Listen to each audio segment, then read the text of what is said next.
Alright, welcome back. This is Michael, and right now we're gonna talk about the Document Object Model or the DOM. So, lagi niyo yung maririnig when it comes to JavaScript, yung DOM. So, what is DOM? So, tingnan muna natin. What is DOM? Document Object Model. It simply means Document Object Model. It is a programming interface for web documents. It represents the structure of a web page in a way that JavaScript and other programming languages can interact with and manipulate. So, para mas madali natin mag-gets, tingnan muna natin itong ating code. Nasaan yung ating VS Code? Ayan. So, ito pa rin yung ating alert na ginawa nung yung ating first interaction with our document. So, as you can see, we have here our code for our index HTML. Ayan. So, dito may JavaScript tayo. At ito ngayon yung ating code for the program na ima-manipulate yung ating document. So, as you can see, pinag-aralan natin last time yung mga about variables. Itong ating alert button, di ba ginawa natin siyang variable. Ito, const alert button, then equals, or inassign natin siya to be a document, itong ating period, dot, get element by ID, alert button. So, makikita ninyo yung salitang document dito, no? Yung word na yan, document. So, meaning to say, ano tong document nito?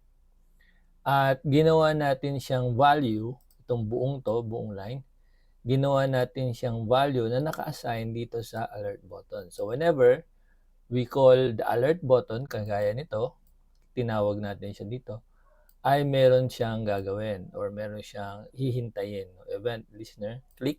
So, kapag na-click daw, yung alert button na yan na sinet natin as our variable, ay magkakaroon siya ng function alert. Lalabas itong alert.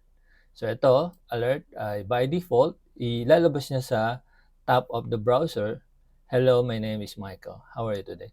So, ang original nito ay, kung hindi ako nagkakamali, this is a message. No? This is alert message. Parang ganun. This is a message. No? So, and then, i-close siya ng ating semicolon. So, as you can see, dito meron semicolon. Dito meron. Pero dito sa una, wala. It's because nagsisimula pa lang tayo ng ating arguments. No? Tinatawag itong ating arguments o kaya yung declaration. Kung sa CSS, declaration natin yung tinatawag. So, ayan. No? Yan yung gagawin niya. Ito nasa loob nitong curly braces o curly brackets. Yan yung gagawin niya. Yung nasa loob niyan. So, ito yung function after the click. So, you will see here na meron tayong document, get element by ID.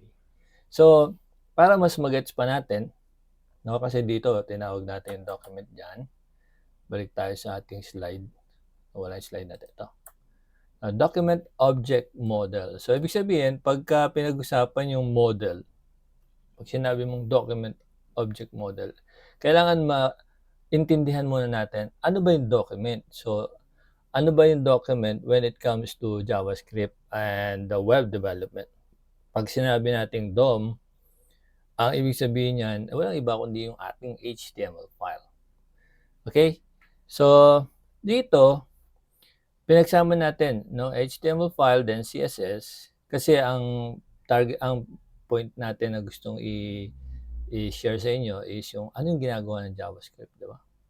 So, si JavaScript, when it comes to web development and particularly in front end and back end, no, pareho na rin yun, full stack, is itong si JavaScript programming, ang gagawin lang niya is i-manipulate yung mga nandito nasa HTML file and sa CSS. Pero ito ay part ng isang buong document. Okay?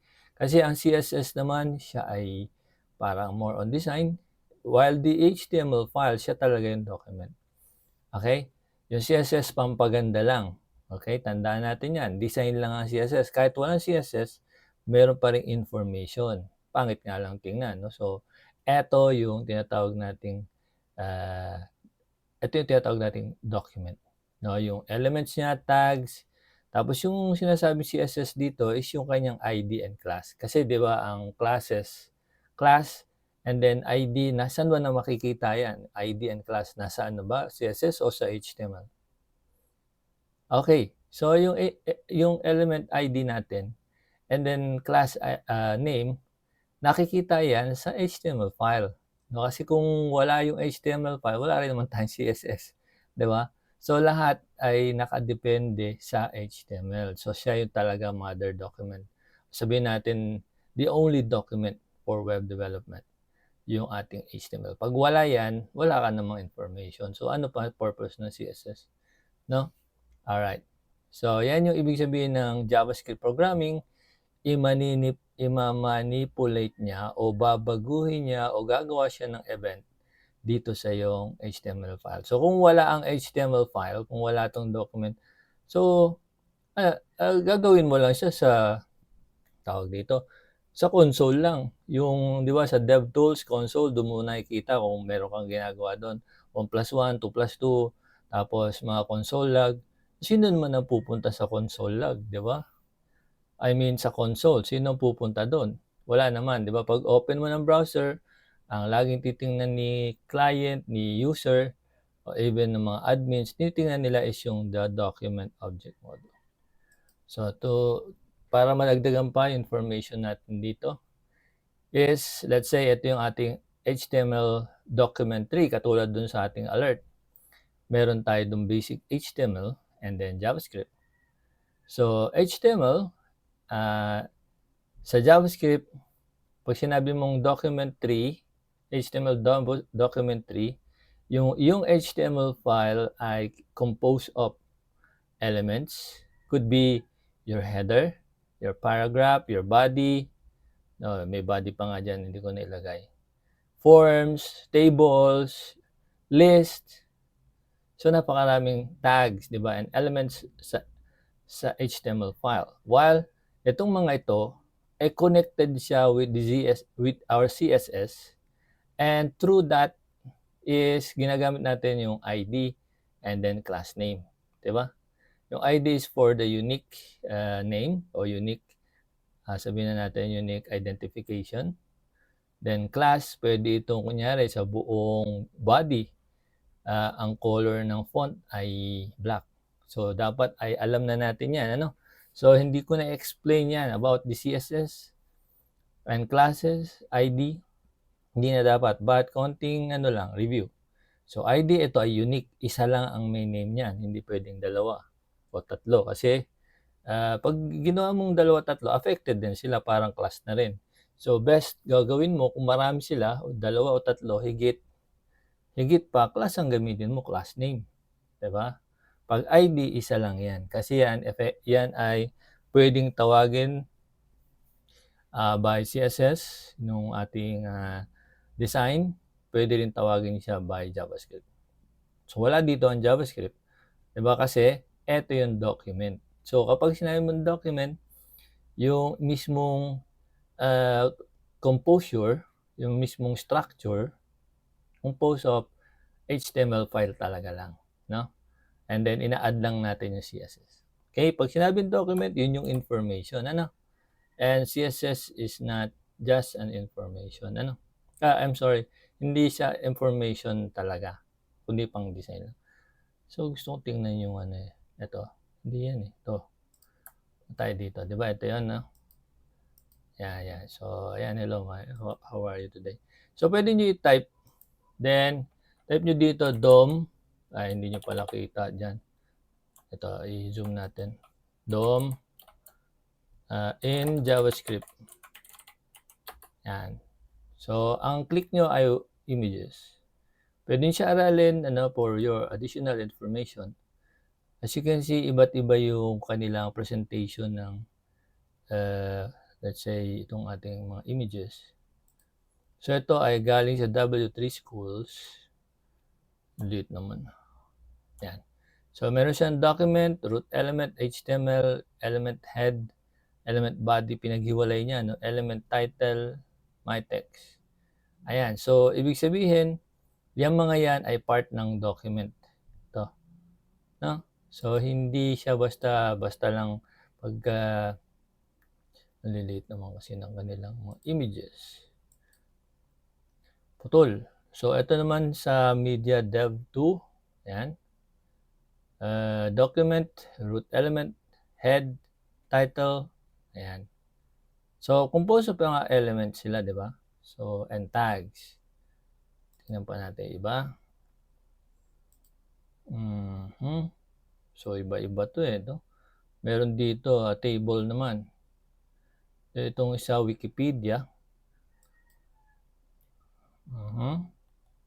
Pinapalit kasi nilang images nila para mabilis ang loading. Pero ito ay naka-SVG to, kaya malinaw. And SVG, oh. SVG, kaya malinaw siya.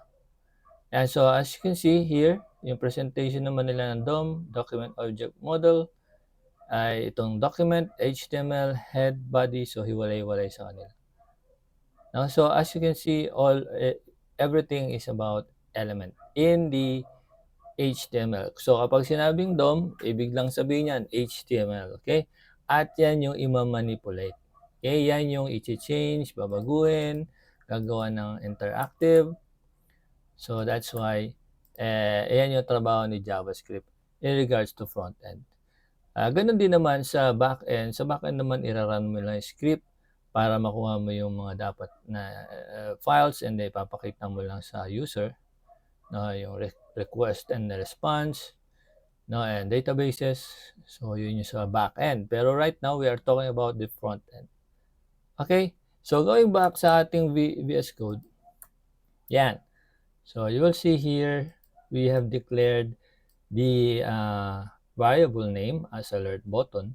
So, ginagawa natin to, best practice is naka-camel case yung second word, alert button. Dito, get element by ID o third word naman to. No? So, para mas mabilis mong maintindihan at na ibang developer kung ano yan. And ito yung nakalagay talaga sa JavaScript documentation. So, dapat hindi kayo malito dyan, ha? Alright, so when we say document, ibig sabihin niyan, we are talking about the HTML file. And JavaScript, ang trabaho talaga niya for the front end is to change, manipulate, and create events, no, sa ating HTML. That's why doon sa ating dito sa ating asan na yun? Dito sa ating alert is meron siyang dynamics, no? Okay, may dynamics siya. Kasi kung siya ay plain CSS lang, hindi niya magagawa na CSS lang or ng HTML, hindi niya magagawa mag-send ng alert message dito. This page says, okay. Alright, so yun lang, and then we will proceed doon sa ating tinatawag na object-oriented programming, yung introduction lang, maikling isang topic lang sa susunod na lesson. No? So, discuss natin yung object-oriented programming in JavaScript. Alright, sige. Ay, yan naman pala yun. Magkita tayo ulit sa susunod na lesson. Bye-bye po.